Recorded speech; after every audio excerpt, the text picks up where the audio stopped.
Hey everyone, it's Jonathan and welcome back to the Disney Movie Marathon. Today we're following up the previous episode's re-release of the two SparkShorts podcasts that Rachel Wagner and I did back in 2019 and 2020. We had planned to come back and do another podcast after the next batch of episodes had dropped, and then they didn't drop a whole lot right away, and at some point I guess I just kind of forgot about the idea.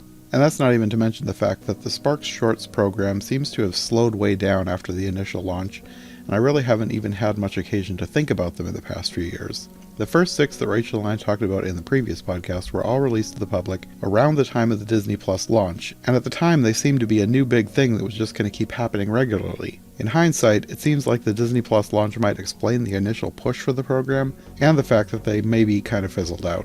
Disney was launching their brand new streaming service and wanted as large a library of exclusive content as they could get, and if the last few years are any indication, it hasn't really worked out in the way they planned, and they probably aren't going to be spending as much money on exclusive content as they were back then. But even if they don't end up doing more, these were good while they lasted, and it was fun to revisit some of these and then watch the rest for the first time ever. The last few of these I had never seen before. As before, Rachel is joining me to talk about these shorts, and we'll be discussing Out and Burrow from 2020, 20-something and Nona from 2021, and the most recent film, Pixar's first stop-motion hybrid film, Self, from 2024. Well, I had not realized how long it had been since we did those original 2 episodes, but time flies, I guess. It was 2019 and 2020 when we talked about the first 6 SparkShorts. Oh, wow. Yeah, the time does fly. Yeah.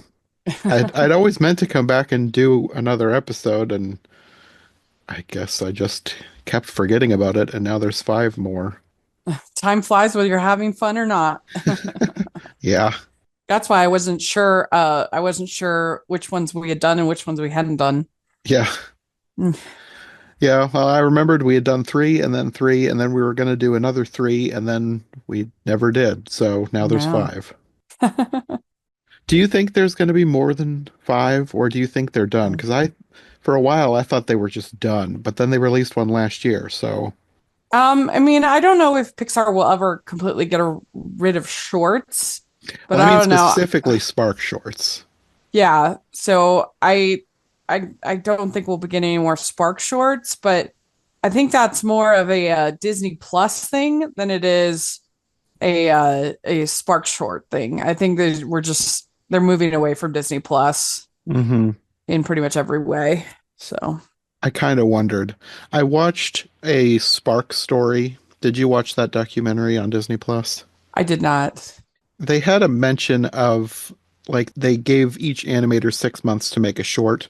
Because I'd already been wondering to myself, do you think there's going to be any more? But then when they said that, and the timeline of making that documentary was when they made 20-something and Nona, which is 2021, and we're now in 2025. So I was thinking, if they give each animator 6 months to make a short, we should have had a few more by now.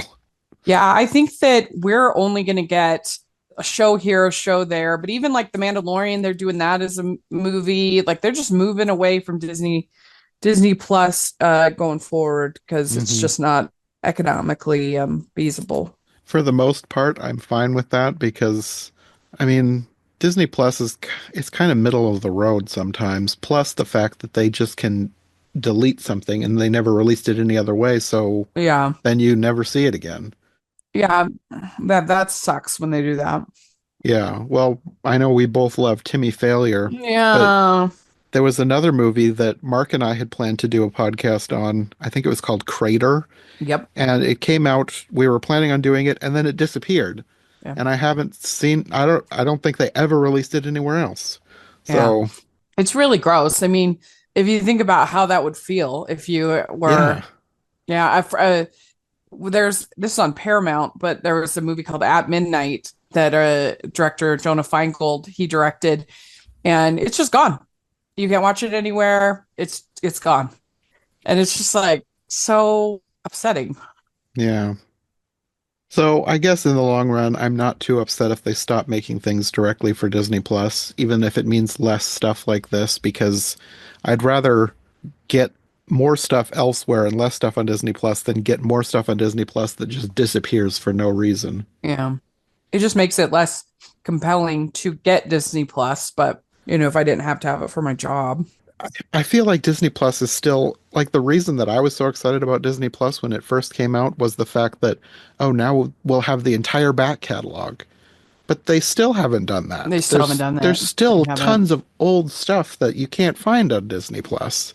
Yeah, when streaming first was announced, I was excited because I felt like it could be a way for them to release hidden gems and smaller films that didn't have enough clout for a physical release. Yeah. But it really just has not proven to be true. If anything, it's just a chance to take stuff away from us, not give us more. Yeah, kinda. But yeah, they just announced today that the Tiana show is getting scrapped. Yeah, I saw that. I guess I'm not too surprised, but I was looking forward to some more hand-drawn animation. The So, only reason that I'm surprised is just because I thought they might go through with it just because that was the basis of the Tiana's Bayou Adventure or whatever ride. And so I thought they might go through with it just because they're insane about continuity. hmm. Like it's so crazy to me that they could have had a ride at Disneyland where you had at the just before the plummet, you could have had Facilier saying, "Are you ready?" And then like how great would that be? But they're so obsessed with canon that every ride has to be part Oh of yeah. canon. You can't just have it be it's like you used to be able to go on a dark ride in Disneyland and it just be basically like a repeat of the movie, and it was fun. Hmm. Now it's like, oh, it's so stupid. It makes me crazy. And like I haven't been on the new ride yet, but like there's so many things that just make sense that they could have done, but Hmm. they're obsessed with canon, so it's frustrating. Like Star Wars would be a million times better if they didn't care about it being part of canon. If you went to Star Wars land and you could see Luke and Leia and the old characters along with Rey, and like it would be a million times better than now you go and it's just like a concrete graveland with occasional Kylo Ren showing up. Just like, I don't know. I feel like Disneyland and Disney World should exist somewhere outside of reality. Why care about that? I don't see why I it's so it's important to care about that. it's so moronic. It's ridiculous. I don't know, but they make their park more boring because of it. Yeah, that's what I've heard. I mean, I love Disneyland, but I haven't been for a couple of years, and I also don't feel like a huge to go back because it's just a nickel and diming you, Yeah. and so much of it is closed, and it's not the place that we grew up with. So that's a bummer. But yeah, that's what they did. Well, things come and go. Hopefully, in due time, they'll reverse course and get back on track. I know Disney tends to be in a cycle, Yeah. where like they had like the 80s were really rough and then they had the Renaissance, and I feel like we're aching for We we've need a been new in a renaissance. downward for a long time. Yeah, I've been saying since even I mean even when they were still good, but like the when they started doing sequels, like a lot of sequels to their main Yep. canon films, I felt like that was the start of something and it's only I will not it's not for like 100% gone downhill. Everything is awful because once in a while you get a true gem. Like I loved Encanto, but Yeah. for the most part it's just like eh, they're fine, I guess. But Disney shouldn't just be fine. Disney Yep. should be striving for greatness. And they've been pretty bad. I mean, at least I thought Strange World and Wish were pretty bad, and Moana 2 was mediocre at best. I still haven't seen Moana 2. Strange World, I liked the imagination, but the story was meh, I guess. Oh, yeah. Wish was just everything mediocre. Like I feel like the only thing I Oh, really liked was the one song, and the rest was just like this needed a rewrite. Like it yeah, could it have been really did. it had potential, but it needed at least one, if You not know, two rewrites. Bring in some new eyes to look at this. It felt yeah. like it was rushed, rushed, rushed. Yeah, I agree. Well, did we talk about these shorts? Yeah. So since a lot of them, I mean, they were made probably most of them in sort of the same time period, but between the first six that we did and this group of five, do you feel like this group is stronger, or do you think the original six is stronger? I can't remember, to be honest. But I feel like these are all pretty strong, and they each. What I like about them is that each one has a real distinct narrative voice in Definitely. which is a lot of fun to see. I think it's probably kind of on par because, like with the original six, there were some that I liked better than others, and I feel like that's the same here. I have a very clear favorite of these five, Oh yeah. but the others are they're all decent. I don't think I like the first group of six, I remember mostly disliking Loop. Oh But I don't yeah. feel like there's any in this group that I disliked like Loop. Like I didn't dislike it, but like I had more critiques than praises for Loop. Mm. Yeah, none of these I dislike. They're all like I said, and they all it feels like you're really getting to know the artists, which I appreciate. Yeah. And I appreciate that they each had a bit of like behind the scenes material on Disney Plus that you could Yeah. learn a little bit about what it went into making it. With 20 Mm-hmm. something and Nona, they had the Spark Story Mm-hmm. documentary, which gave you Yeah. a little bit more than the others. Although I will say, with that documentary, I kind of felt like it was padding for time. It was an Mm. hour and a half. Yeah, I didn't have time to watch it, but I was like, that's a long time. I feel like all of the information that they got across for those two shorts could have been distilled down to a half an hour. There was a lot of stuff about like other movies and like Pixar history, and Mm. it was like Yeah. it was I fine. wondered about that. I did. I wondered about that. I kind of felt myself drifting off at parts, but then when it would come back and talk about the actual two shorts that were supposed to be the focus of it, then I was back in because then it was interesting again. So which is the one that's your clear favorite? 20 something. Oh, okay. Far and away my favorite. I loved that one. Mm. And that surprised me too, because like just looking at all of the different, even just art styles, but like the synopsis, I kind of figured Burrow was going to be my favorite. I think Burrow might be my least favorite, Oh, really? but In not my like it's bad. It Yeah. just out of all of these, I think it's because I don't know. We'll talk about it when we get to it, but I feel like I would have done some things different. Oh. I don't know which one's my favorite. I didn't have a clear favorite like you, but I enjoyed them all. Yeah, they all had things about them that I liked. Yeah. Well, let's start with the one that came out after, like first after we finished our original six. This was out. I did talk about this on my podcast briefly with Larry in an episode Oh. like that same year, but that was so long ago, so we could talk about it again. This one is, I didn't have backstory at that time because I think I had just seen the short, so I didn't watch like the behind the scenes stuff. But this was written and directed by Stephen Clay Hunter, and it's like very loosely based on a true story. Like, obviously, there's no magical rainbow cat and dog from an alternate dimension in his real life, Hmm. but like something vaguely resembling this situation happened to him. But he said that he grew up like a nerdy kid and he loved sci-fi, and he saw that as a way to see people who are different because he grew up, he knew he was gay, and he didn't think that, like, he would grew up in the 80s, so he didn't really see positive representation on TV. So he gravitated more towards science fiction and felt like that was a way to see himself in characters, even though they were totally different than normal life. And he really liked the Twilight Zone, so he felt like he was kind of making a short animated Twilight Zone episode with this short. Hmm. Because the basic premise of this guy is planning a big move and he doesn't know how to tell his parents that he has a boyfriend. And then this magical cat and dog, I guess from another dimension, they're not explained. And I want to know more about where these things come from, but it does not matter to the story. They appear and then they like enchant his dog's collar and put it on him, and then they switch bodies. And he has to solve this situation of his mom potentially finding out, even though it turns out she already knew. And it's just him getting to come closer with his parents and like be honest with them about everything that's going on in his life. Yeah, I think it's a sweet story.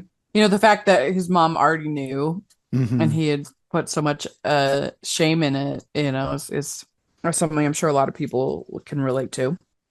I think my favorite thing about this was the designs, and I like sci-fi, so like I'm intrigued to know about the mechanics of this world. I really liked the scene where they're switching, and then when they're switching back, like there's this electronic music in this alternate universe thing that they're floating through as they switch bodies. I just thought Uh-huh. that was a really cool visual. Yeah, I could see that. It was very cute. Just the style, the animation, Hmm. kind of a rough style, almost looked like watercolor at times, just added to that sort of feel, whimsical sort of feel. Yeah. And I thought it was interesting. Like this, it looks sort of 2D, but it is 3D animation. And part of it was motion capture, which surprised Oh, me. really? Yeah, Yeah, because that does surprise me.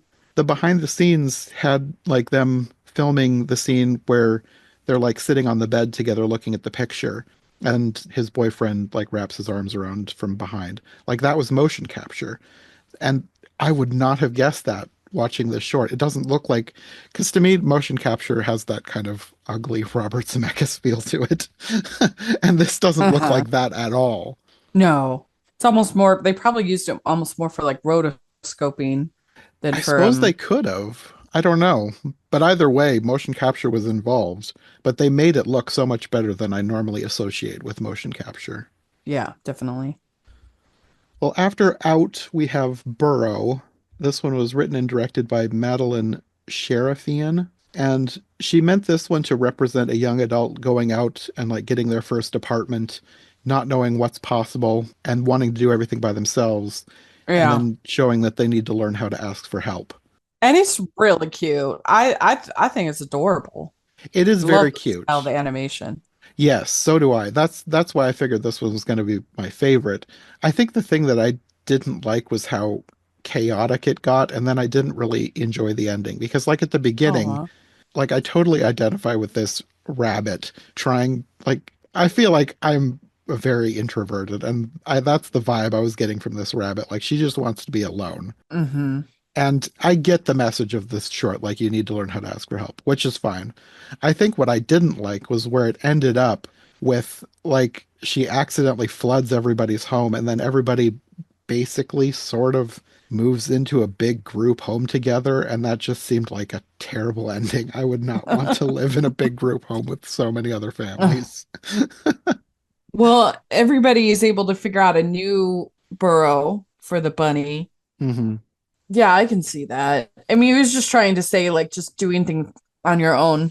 Yes. You can only get so far in life. You need to reach out to other people and not be prideful that way. Yeah. But yeah, I definitely enjoyed it more knowing the backstory. this is the one that I had seen before because it was nominated for the Oscar that year. Once I started watching, I was like, wait a minute, I think I've seen this, and I remembered not really enjoying it based on the ending the first time I'd seen it. So I kind of felt the same way watching it now. But then watching the behind the scenes stuff and knowing the intent, I did appreciate it more. I Yeah, just to me, just the idea of ending up living with a ton of people, just that sounds it's like fair. torture. But it is very cute and I love all the designs and the like she talked about really liking cutaways like looking into the homes. The design is great for everything. Most of the homes look very cozy. The 2D animation. Yeah, it's very cute. The winner that year is called "If Anything Happens, I Love You," which was a brutal short about school shooting. Oh, I think I remember that and I don't think I watched it. Yeah. So maybe that's why I was kinder to Burrow because I was like, oh, it's so That sweet compared that to makes sense. Yeah, definitely. But no, this one is very cute. I didn't love the very, ending, very but cute. it doesn't take away from everything else that the short has because like all of the animals are cute. The designs of all their little houses are cute. The frogs, I love the frogs. Those those were very cute. Yeah, definitely. And this was it is one of their rare 2D shorts as well because like without it looks 2D but it isn't. I know that was so nice coming from. I would love to see more 2D from Pixar. Me too. I'm hoping that they'll branch out a little more because I've been noticing things that they're testing with doing different things. We'll talk about one at the end, the most recent one that came out. Mm. It's very different, Yeah. and I'm hoping that it is a good idea of things that they might potentially be working on in the future. Yeah. Well, after Burrow, we have 20 something, which, like I said, is my favorite. And like Burrow and 20 something, I feel are flipped because just looking at the premise going in, I kind of felt like this was going to be my least favorite because it was about somebody going to a club when they turn 21 and not dealing with it. And that just sounded like, oh, I don't know, that doesn't sound fun to me. Like Hmm. going to a club doesn't sound fun. I'm an introvert, like I've said. but but the idea behind this was so creative It was cute. because Yeah. instead of like having it be an actual representation of this woman turning 21 and going to the club, she doesn't feel like she fits in and she feels like she's three kids in a trench coat. Were And those three versions of her? yes, Okay. three Yeah. versions of her at different stages in her life. There was a 1 year old, a 10 year old, and a 16-year old. Yeah. And she did like this is such a It unique was cute. idea. It I was cute. loved it. Yeah. The way that they were animated, this is another 2D short. The way that they were animated inside the trench coat, like outside and in, like seeing her like trying to pretend to be a normal human being Yeah. and being so awkward. I loved the animation there and the personas of the kids like interacting with each other were great and the voices were great. I love the voice of the 10-year-old. Like Hmm. that was the perfect choice because like some of the behind the scenes stuff in the Spark story like they talked about the difficulty like trying to get the right voice and like the scratch track they had like somebody who was in their 30s doing the voices and like it never read as a kid. So they're like we need to get an actual child in for this part and they did and she was so great. Mm. It just made it. Yeah, definitely. It felt authentic. Yes. And then I also loved the art style because again, this is 2D, but it's like stylized and Hmm. it reminded me like they likened it to like the UPA animation style, like Mm. very simple backgrounds. It reminded me of that one short in was it Make Mine Music? Mm. All the cats. What was that one? Oh, Do you know yeah. what I'm talking Yeah, about? yeah. I know which one you're talking. I can see that.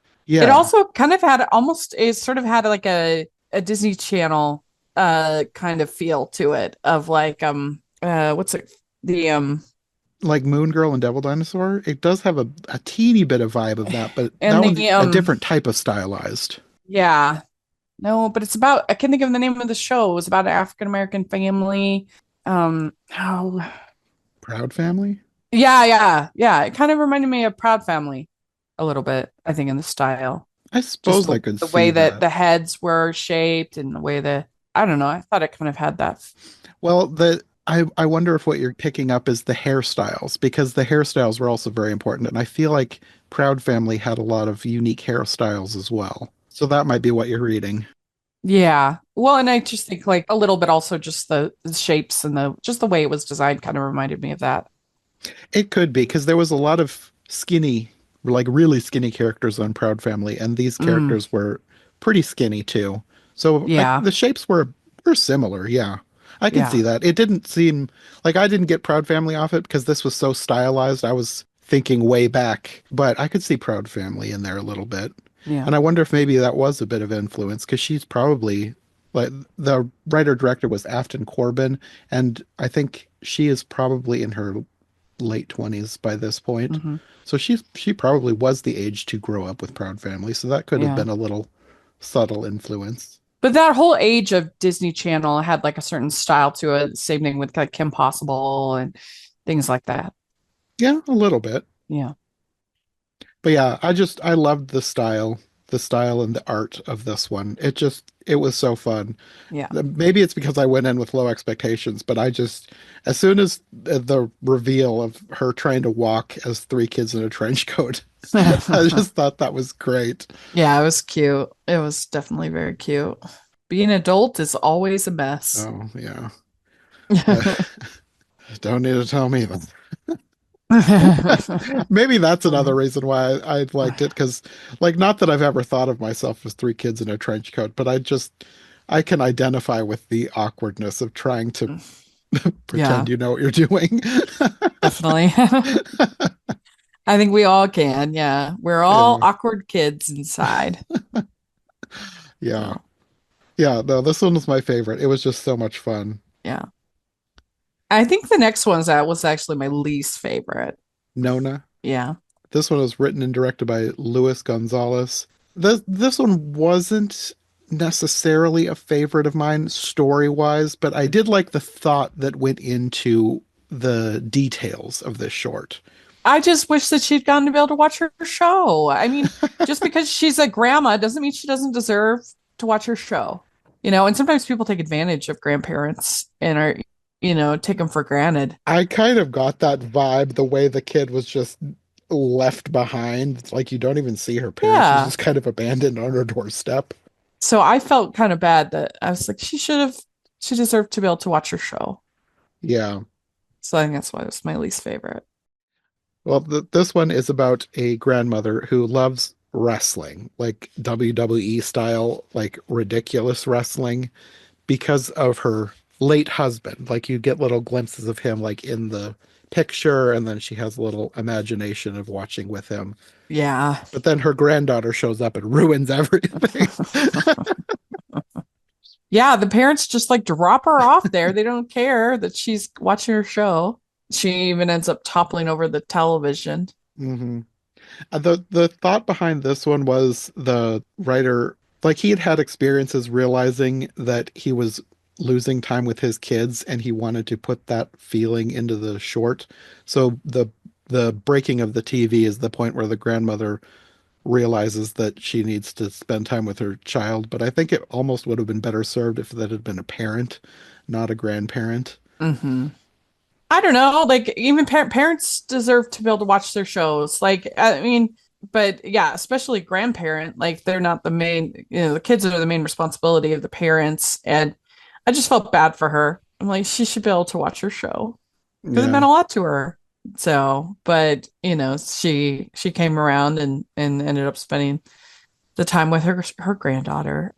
hmm Well, aside from the critiques, the things that I did like about this one was specifically the apartment. I thought that they really captured the feeling of an apartment that an old lady lives in. Just like the little details, like they talked about Uh-huh. it in some of the behind the scenes stuff, but it was things that I noticed, like the TV is one of those really old TVs with like the knobs. It's Yeah. made of wood.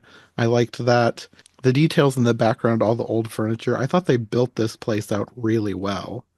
Yeah, they had to do it in the past because if it was now, you could just watch it on your cell phone or you could watch it on DVR, or something like that. Like so that's why they had to do it in the past. I don't even know if it was meant to be in the past, but it's someone who is not necessarily stuck in the past, but like she accumulated all of these things over the years. And like if she's anything like my grandparents, like if this TV works, why buy a new one? Hmm. Yeah. But I'm just saying if she'd had like a cell phone or whatever, like she could have figured out another way to watch. Yeah. Well, the other thing that I liked about this was the idea of this wrestling program. That was fun. It's like WWE, but even more fantastical. Like all of Uh-huh. these like pun-based, like I think of them as like superheroes because that's almost the way that they were designed. It was like different superhero type personas that are fighting each other. I thought they were all really creative. Yeah, that was a lot of fun. And then I liked the end when after the TV is broken and she starts playing with her granddaughter, they like enter the imaginary world of this wrestling ring and have their own extremely fantastical wrestling match where they're like throwing magical stickers and causing shock waves and just ridiculous, but it was a fun way to end the short. Yeah, I agree. And then the last short, the most recent one, is Self. And I'm not sure, I'm probably not going to pronounce this person's name correctly. Sirit Kase Huluf. But she made this in partnership with Phil Tippett Animation Studios, which I was shocked by. Like, I was just thinking of this as a Pixar short, but then the behind the scenes stuff, well, when I watched it first time, I noticed Phil Tippett's name in the credits, and I was like, what? So then behind the scenes stuff, she talked about like going and talking with the people at the studio to build this puppet because this is a partially stop motion animated film. It's like CG, but then the main character is stop motion. It's a little wooden doll who really wants to fit in this society of there's like these other dolls, but they communicate like by tapping on different parts of their body, and they make it like a musical tone, which is a really creative idea for Yeah. a different kind of society and a different kind of communication style. But then she basically tries to transform herself into one by making a wish on a star, and then she starts getting new body parts and has to build herself out of these things. Like it was never in a graphic sort of way, but it was like the way they did it, you almost could feel the pain of her like getting rid of pieces of herself to like put on these new parts to make herself into one of these other characters. It's really creative. Yeah, yeah, and just how easy it is to kind of go along with the crowd is sort of the idea, Yeah. and then she sees the mask and she realizes what she's given up. So that was it Hmm. was nice. Yeah. But the design of this doll was really creative too. It was like an Yeah, actual wooden doll that they made and then stop motion animated. And it had such a unique look, especially if you're comparing yeah, it to the other characters that are CGI. It was such a unique idea for a short, and I'm really glad that they made something like this. And I'm really hoping that this kind of signals that maybe there could be more like this to come from Pixar. I don't know. Like Pixar likes to test the waters on shorts, and I know their SparkShorts program is a bit different in that they're giving like free rein to the different animators to do what they want in their own shorts. It's not like they necessarily have to test something out for a feature, but I would think that once they've had all this hands-on experience, like integrating a stop motion character into a CGI world, maybe they might think about doing something more long form with that rather than just a short. hmm, Because it was such a unique idea, yeah, and I feel like I would just like more stop motion in general, yeah, even if it's not from Pixar. But like Pixar generally has a great track record with doing great stories. And I just think it would be so cool if Pixar could branch out beyond yeah, CGI and maybe try and do a full length stop motion film. yeah. That would be amazing. I would love that. Yeah. But I feel like all of these shorts, in some way, like test out different things that Yeah, they don't do in their regular features. and like I said, it helps us get to know the artists, which is fun. Yeah. You really feel like you get to know their personalities and who they are. Yeah, that's what I appreciate about these because they feel so much more personal than just a spin-off of Monsters Inc. where Mike gets a new car. Yeah, Like yeah, those are fun too. But I really like it when someone is given just a few minutes to tell a personal story and put all that they have into it. And then everybody comes together to make it into something greater than they could have done on their own. Because these really do have an indie feel to them, but it's because it's not just one person doing everything by themselves. It can be fleshed out more than just a regular indie short. yeah, It's just I hope that the more Spark Shorts come, even if it's not like right away. Because like between Nona and Self, it was 3 years. Because Nona came out in 2021 and Self came out in 2024. So like that doesn't bode well for the program. But I'm hoping that they'd still find time to do one-offs here and there. Just give somebody a budget and let them do something really creative. yeah, Even like they don't even need to do it for Disney Plus. Put it in a theater. Like any yeah. of these would have been great to see in a theater. Yeah, that would have been fun. I mean, and that was such a tradition for so long is the Pixar short in front of the feature that I really enjoyed that when they would do that. Yeah. I would love to see them do that for Elio coming up, put one Yeah. of these. Yeah, me too. What was the uh, last one we got? Inside Out 2. What was the Oh, you mean short? the last short?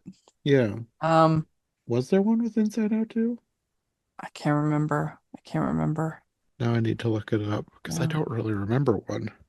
I think it might have been a throwback short. Oh, it was Carl's Date.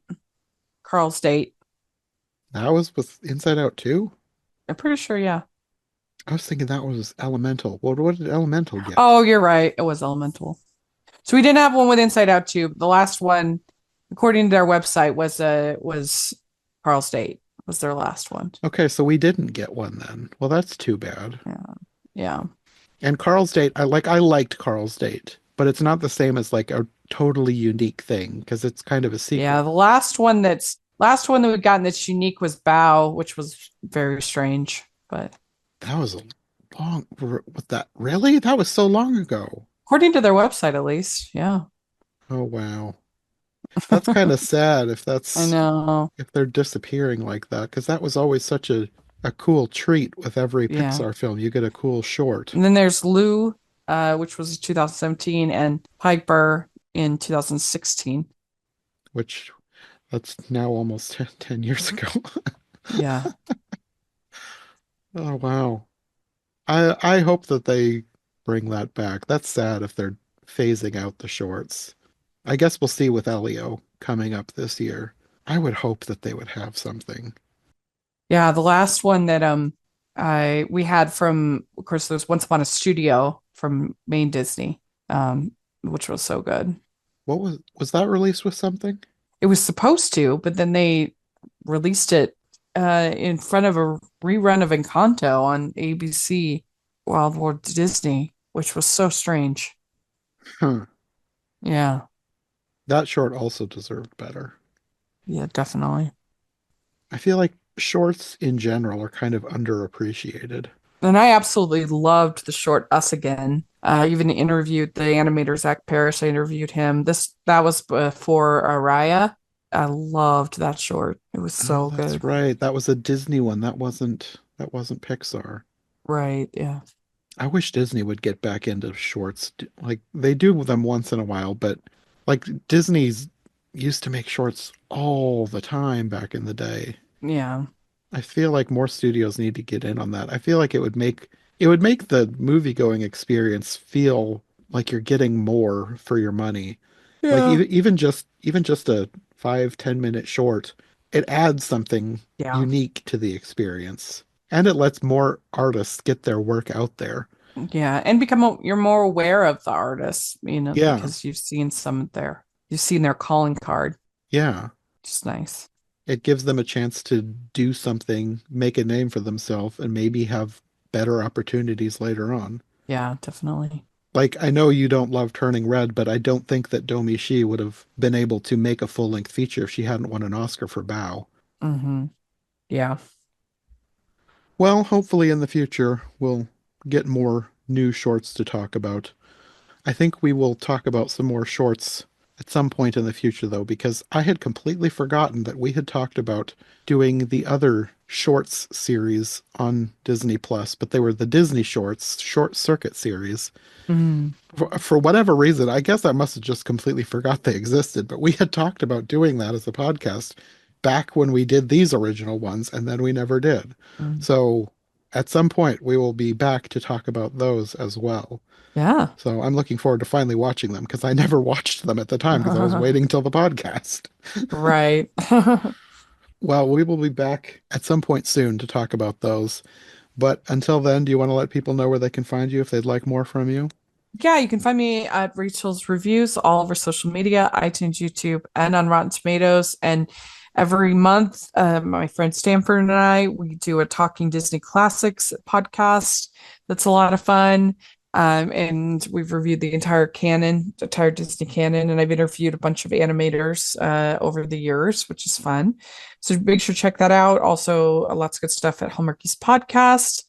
And so, yeah, just look up Rachel's Reviews. Okay. Yeah. Well, we will probably see you soon to talk about some more Disney shorts. Bye. Thanks for listening to the Disney Movie Marathon. If you enjoyed this episode, make sure to subscribe and follow my co-hosts as well. My Linktree and all of our links will be in the description below. If you want more of my content, all my podcasts are available on YouTube as well as most podcast platforms.